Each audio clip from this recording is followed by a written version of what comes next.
Welcome to the Art of Authority podcast, bringing you interviews and episodes to help you radically optimize your authority and influence to become the go-to expert in your field. Here's your host, authority positioning coach, Mike Saunders.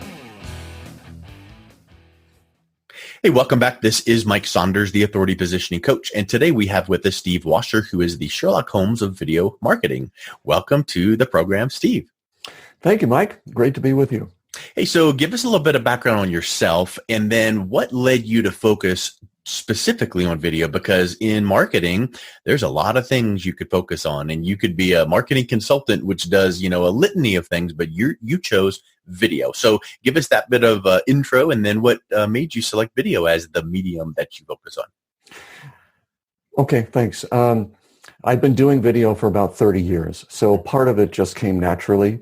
I used it professionally I was a teacher at the university level. I taught it in university, and then I went into the corporate world and used it in the corporate world for about 10 years, doing marketing for Fortune 100 companies, and then in around about 2005, I left the corporation in a big buyout. When there were a lot of buyouts that were occurring there, and I didn't want to continue with them. And so I had to make a decision. Do I continue with this new company or just go out on my own, which I had been wanting to do for a couple of years. Sure.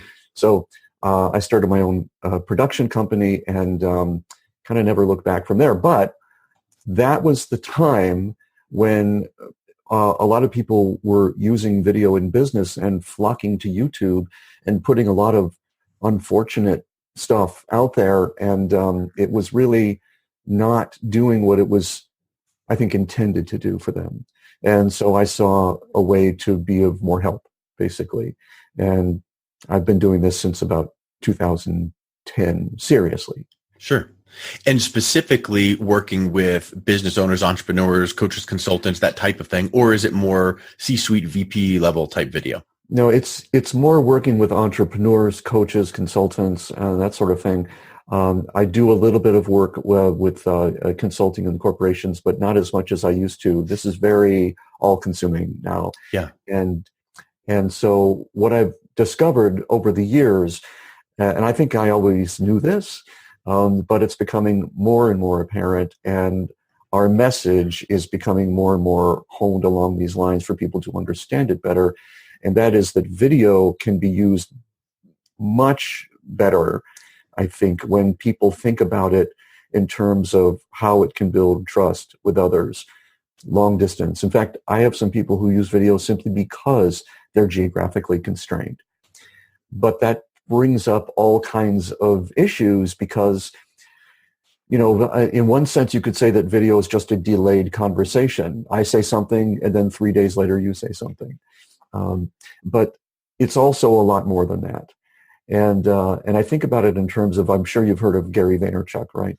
He's written lots of books, and one of the books that I read that I really enjoyed of his is called Jab, Jab, Jab, Right Hook, which I believe he later said he was an unfortunate title. He wished he hadn't made it about fighting, but it is about fighting in a way.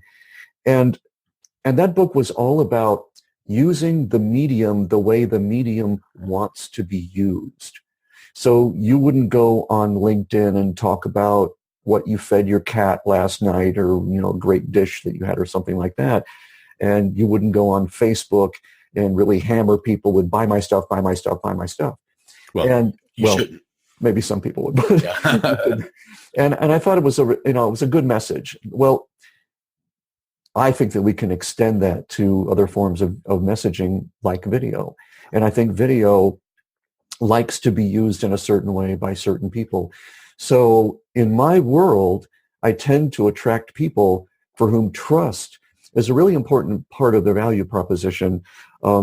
People who meet with other people behind closed doors, financial advisors, Sure. Physical therapists, surgeons, attorneys, a lot of professional people. And for them, trust is probably one of the more important parts of their value proposition, and probably the most important part when it comes to getting their message out. But when it comes to video, there's a part that's more that precedes that that's even more important. Can I talk about that for a minute? Yeah, and one thought that's running through my mind, and I want to make sure you either address it in this section or let's remember we do it. When we talk about video, are we talking about talking head video like what we're doing right now, or are we talking about commercials with shots of the business and shots of what they do, or a combination of both? I'd say 99% of the video that I do is about talking heads. Okay. And the reason for that, there's a lot of videos there's a lot of places where you can learn to make PowerPoint videos, and other videos where you do not appear in the video. But for me and for the people that I work with, being the face of your business and being out there and talking to others is just such a big part of this. That and all of the issues that it brings up technically and aesthetically and message-wise become really quite salient. And so, yes, this is what we're talking about. Good. Okay. So continue with the point you were going to make. I didn't mean to. No, it's quite all right. So, in fact, it's really important for what I'm about to say. And that is, when you're going to put yourself on camera, the thing that you need to understand, there are a lot of things that you need to understand, but one of the most important is what your inner authority really is all about.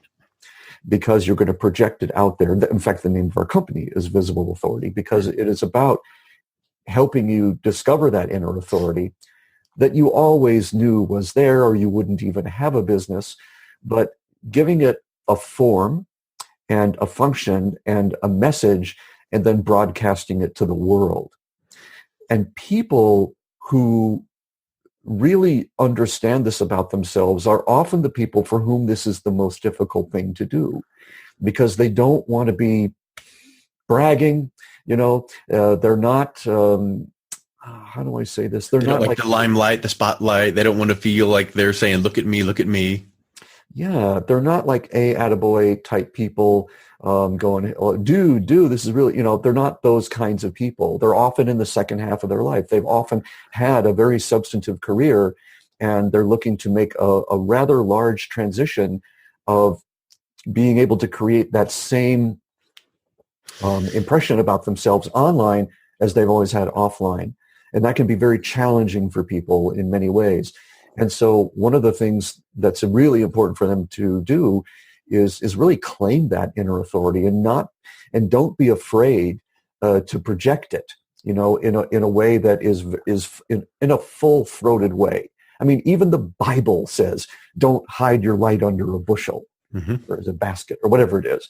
And so it's not about bragging, but it's about being very clear and very open, and being able to project the authority. So when you're on camera, it is possible to do that in a very understated way, because like I like to use humor a lot in my videos, but I'm going to do it in a way that doesn't undercut my own gravitas about what I do and how I help people.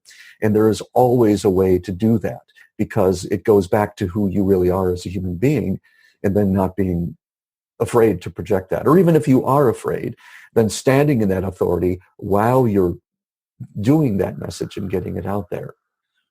One thing that made me think of this is a lot of times people, I've heard it called, and I shot a video recently called the Imposter Syndrome, where people feel like, well, I'm good at what I do, but boy, if I start talking about this in an authoritative way, then maybe I'm not all that great. And I feel like I'm an imposter because I'm saying that I, know this and this and this. But I think one thing that people need to realize is, have you gotten questions from people that are prospects of yours in the last couple months? And they'll say, yeah, well, what kind of questions do they ask you? Well, they ask me this and that. Well, what was your answer? Oh, well, I told them that one time I had a client, and one time here's the outcome. And I said, look at that. You are an expert. You are an authority because you know more than that person. Now, you might not be talking head CNN, president of a university level authority expert, but you don't need to be. So I think that when people realize that, and like you mentioned, your inner authority, your inner voice comes out, where if you can be that advocate for the target audience and teach and educate them on some of these things, one thing you have to think about is this. And now on the other hand, so that they see both sides of the spectrum. I think that helps them realize that they do know more than what they actually think, because it's part of their DNA and their nature. They just think, I'm just doing my job. But in reality, they know more than what they think they know. Have you seen that as well? I certainly have seen that. Yeah, it's a well-known problem for a lot of people. And there's a couple of solutions for that. I like yours. Thinking about questions that people have asked you and how you responded to them. And there's a couple of other things that you can do too when you're in the middle of this messaging piece. And one is to remember that, and I got this from Sean D'Souza, and I always remembered it, and that is, to a third grader, a fourth grader is God. In other words, you don't have to know everything. You just have to know enough to be valuable to that person or that group of people. And then the other thing is that when you're in this process of making a video or making or writing an article or something, when you're standing in that spirit of giving, of sharing, of being generous, when you're in that moment of being generous, it's impossible to also be in a moment of neediness. Those two states can't exist at the same time. So as long as you stand in the fact that, okay, I'm going to give this, I know this, I want people to understand this, your inner authority will come out, and you don't have to worry about it. You may be scared to death before you do it, and you may be shaking in your boots after you did it, but in that moment that you were doing it, primo. As long as you're in that moment. And I think that part of that is that you're just being real, you're being authentic, transparent, whatever word you want to call it. And people tend to gravitate to that because they trust those kind of people. They can tell they're not using a technique or a closing, kind of a close on them. They can tell that you're answering the question and that you're kind of laying out the options. And I think when people realize that, they go, I can trust old Dave or Fred or John or Mary. And I think that's a big piece of it, right? Because then it takes the selling out of the aspect of it. You're really teaching and educating and having them assess all their options. And in video, here's another thing that I know it's almost so obvious you don't even need to mention it, but haven't you had somebody that took your email the wrong way? If you didn't do a smiley, or if you didn't do a period the right way or an exclamation, they were like, that's cold. And in a video, in that kind of even if it's a video one-on-one communication, but if it's something you put out on YouTube or online, your voice inflections, your facial expressions, your mannerisms come through, and they can really tell way more than just that blog post that you did. That's true. And I'd like to take one step back from that to talk about an important point. There's a distinction to be made here between persuasion and attraction. And you mentioned that, people are not doing a lot of this and that and trying to catch people up and make them do something and all that. That's very, very popular. That's taught everywhere. How to be more persuasive, NLP, hypnotize people, make them do things. And you can do that in a video, and you will completely undercut your authority. But what you can do is use video in a system of attraction. And the way I like to explain this is that, like, years ago, I was in acting. I was involved in the theater. And I remember that there were two kinds of actors that we worked with. And one was the kind of actor that would just be really, really powerful and would reach out to the audience and almost demand, almost like grab them by the throat and demand, look at me. And it was that kind of thing. And they would get looked at, and they would get applauded, and people would stand up and cheer and all that stuff. Sometimes not. But then there was this other kind of actor, and this actor would be in the moment, and the audience would be drawn into what they were doing. That was always my favorite kind of actor. And I worked with both, and I really, really loved working with those kinds of actors, so I could see we're drawing the audience in, because what they did was they made everybody better. Yeah. And the ones who just were very, very, always out there and always trying to demand attention, they actually couldn't learn. They could get to a certain plateau, and that was it for them. They had to have some awful thing happen in their life to realize that they were part of a world. But the people that were drawing people in through attraction had a completely different outlook on life. Now, the reason this is so important is that attraction is all about giving control away. And this is not what the persuasion people want to do. They want to keep control. They want to have a path that is so well defined that there's never any doubt about what's going to happen. But in the world of video, where you're using attraction and you're laying down a path of attraction, you're always giving the decision to that person to make. It's almost difficult to talk about, because in essence, you don't know where your next sale is coming from. You have to trust the universe that if this is going to happen, when you have engineered this path properly, it will happen, and it will happen in wonderful ways, but you'll never quite know how it happened.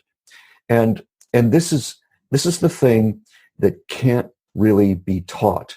It's got to come a little bit on faith.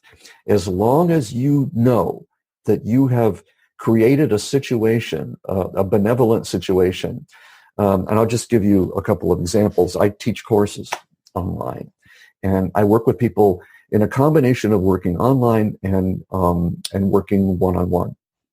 And like, people will sign up for a course in a certain way, like to get, like just the information. And then if I decide, sometimes I decide, well, why don't you join us here in the premium section here and see how this works. And that's all I do. And they will often come back and say, hey, would you sign me up for the premium section? I don't know why. I figure they did that because they saw it might be a good idea for them, but I don't pitch them. I don't say, hey, this might be a good idea for you. I don't think any of that is necessary. I don't get invited. That's why I don't get invited to do a lot of these things, because it's not a message that people want to hear in the persuasion industry.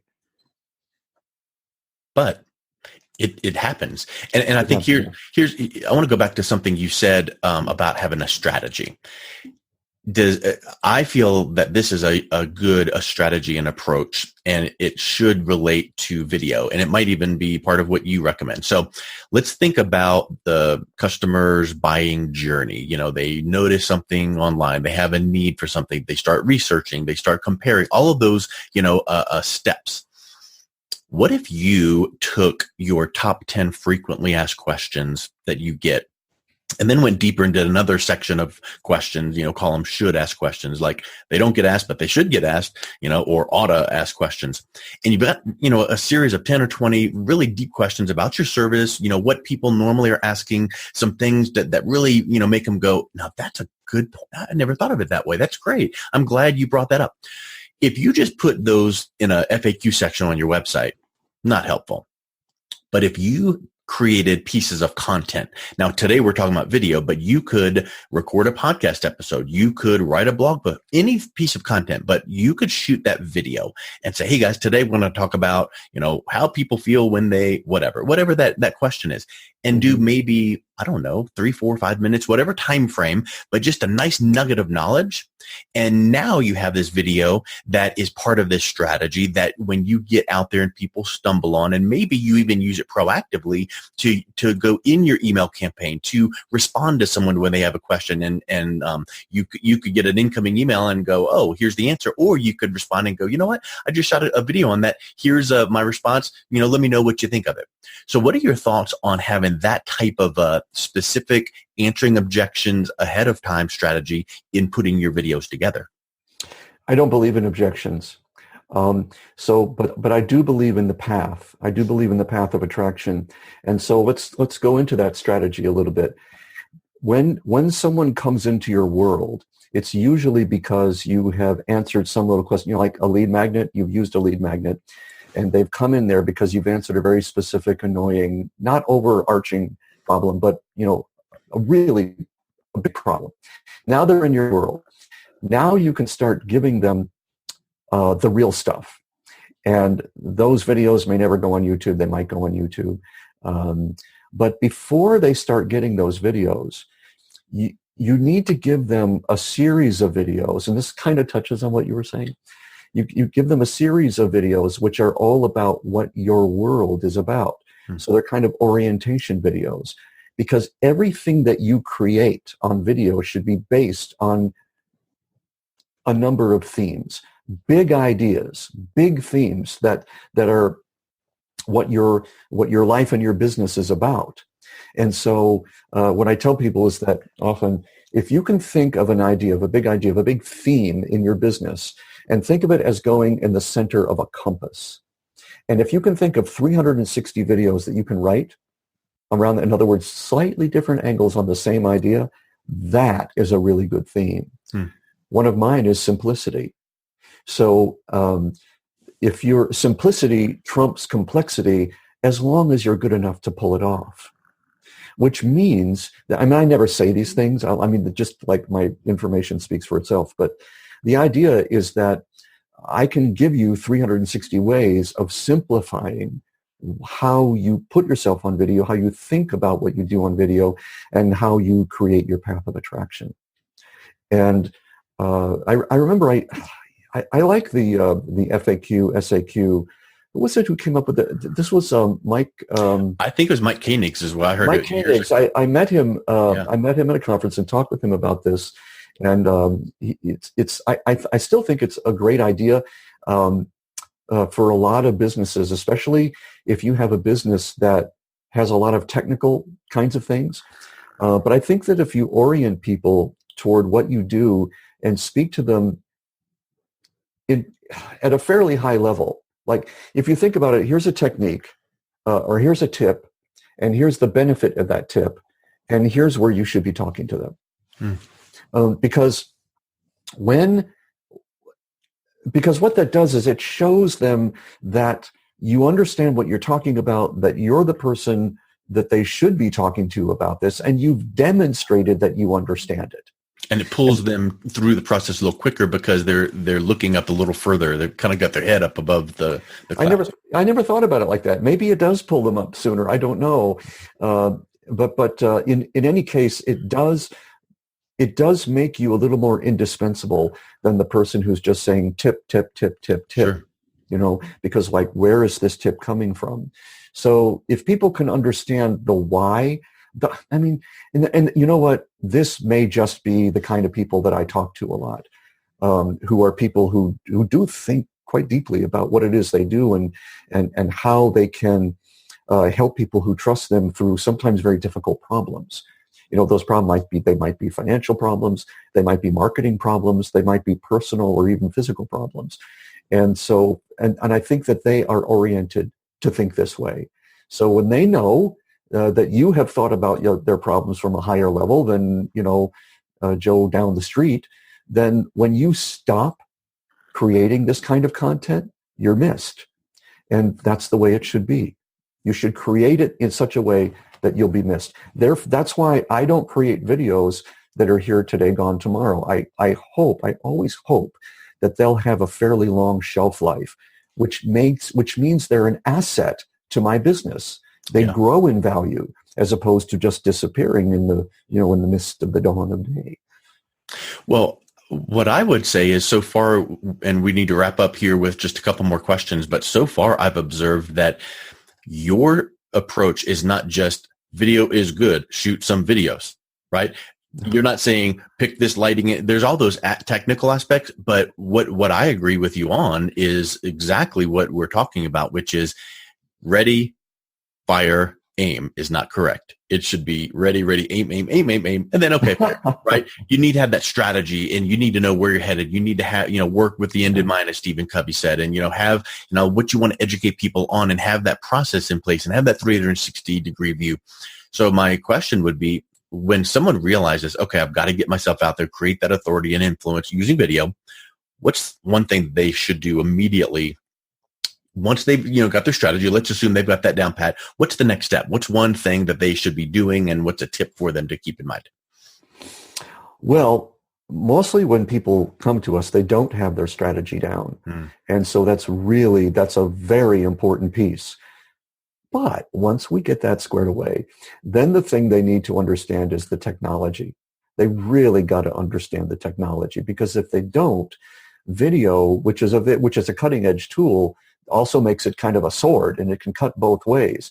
So if you don't understand that bad lighting can make you look old and tired, if you don't understand that your very posture can add 20 pounds, if you don't understand that using the wrong kind of audio can make you sound like you're far, far away instead of being present, if you don't understand that your background can not support what you're doing, then you can undercut your own message. Yeah.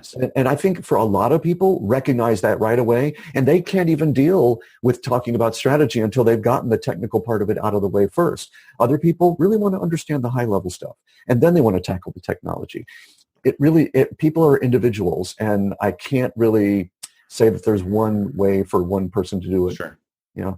But it's kind of basically like it's going to be one of those two things. It's going to be one of those. Yeah. I was just thinking the same mental process that people go through when you write a book or when you're doing a big project. A lot of times getting that book cover or getting that, launch graphic in place with the headline and the subtext and things. Now it's like, okay, I see where I'm going. Yeah. Now I can. It could be inspiring. It could be. And then you can get 10 other people that go, no. For me, it's the other way. So you have some people that go, I need to know the technical to make sure that as I'm developing the strategy, I know that, okay, good, I'm going to have this and this and this in place. And then other people go, don't confuse me. I'll feel overwhelmed. So let's talk strategy first. And then now that becomes the springboard. Exactly. I'm sure there's not a right or a wrong way, but we need to recognize that you need to have both in place because it's like you said, you can have this wonderful strategy and use bad lighting, a poor camera, poor audio. Now, all of a sudden, you just shot yourself in the foot. Exactly. Oh, yeah, that's funny. I have a video. The very first video I ever made was called How to Film Yourself Without Shooting Yourself in the Foot. Hey, I didn't see that, but it's interesting that I thought to say that. So good. Let's wrap up with just a couple things that someone can practical tip. What can someone do once they've figured out their strategy and now they think, okay, I'm not going to be writing blog posts. I'm going to do some videos as part of my strategy. What's something that they should be doing with regard to some easy tips on lighting, audio, and video camera? Well, okay. So video, you could say, in essence, that video is all about the control of light. So if a person can get a handle on their lighting, they can do very, very well. So basically, you want to have soft light, which means so you don't have any harsh shadows on your face. I take off my glasses here. You can see this is not so good here in the webinar kind of thing. But, generally speaking, you want to have a soft light, which means very few shadows or at least no harsh shadows. And for men, you want to have one side of your face slightly less lit than the other side of your face. For women, you want to have your whole face lit with very few shadows on it. Sorry, I hope that doesn't sound sexist, but that's just kind of the way we perceive people. And in order to do that, you want to have your light come from above, from either side of your camera equally, and not shine on you too much directly unless you are using a big softbox. And also, like, the way you're sitting and the way I'm sitting is generally pretty good, because if you divide the screen into a tic-tac-toe board, and if you have your eyes on the line that is the top line of the tic-tac-toe board, that's good composition. Having a lavalier microphone like this sort of position, like, do this like something, but do it down here and have it at the point of the tip of the finger, then you won't sound like you're far, far away. Is that helpful? Yeah, that's exactly what I was looking for. Because I feel like, people say, do video because it's really helpful. And you're like, well, what does that mean? So excellent points. Oh, and the other thing, if you don't have any lighting, if you don't have any soft boxes, you don't have anything, just sit in front of a window and let the window light you, because the window will take that harsh sunlight and turn it into soft light. Sorry, just wanted to mention that. There's a great tip. And of course, test, practice, and don't feel like, for the people that have never seen themselves on video or heard their own voice. I remember the first time I heard myself, I was like, do I sound like that? And I think that is, and you get that a lot, I'm certain of, but you have a very nice voice, Mike. You have a very nice voice. Well, thank you. But when you hear yourself, you feel like, ooh, that's weird, but that's the way you are. And then, after Get over it. over and over, it's just like, okay, good. That it's almost like your ear is calibrated to your voice, because when you speak to someone, you hear it one way, but then when you hear it back. Oh. And when you see yourself for the first time, you go, who is that? Because we're used to seeing ourselves in a mirror. Yes. The first image. And the first time we see ourselves on video, it can be quite alarming. Yeah, I agree. Hey, so let's wrap up with what are some things that people can do to reach out to you if you have some resources that can help them out with improving their video and improving their marketing. I have a ton of resources. If they just go to visibleauthority.com and subscribe, when they subscribe and click on the emails and verify their email address, they will get taken to a page where they will learn how to start their videos. There's a whole free green screen course that they can take. A lot of people are interested in green screen nowadays.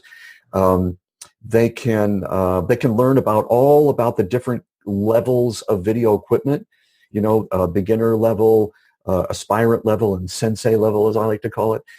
There's all kinds of resources on there. All the 27 different kinds of videos you can make for your business. So you can decide which ones will work best for you. Yeah, it's a page full of wonderful resources. Good. And then they'll get the 5-minute authority every week, which is my take on all this kind of stuff. And that's also free. Perfect. Well, Steve, thank you for your time today. It was wonderful getting to know you and talk about some great tips with video marketing. Thanks, Mike.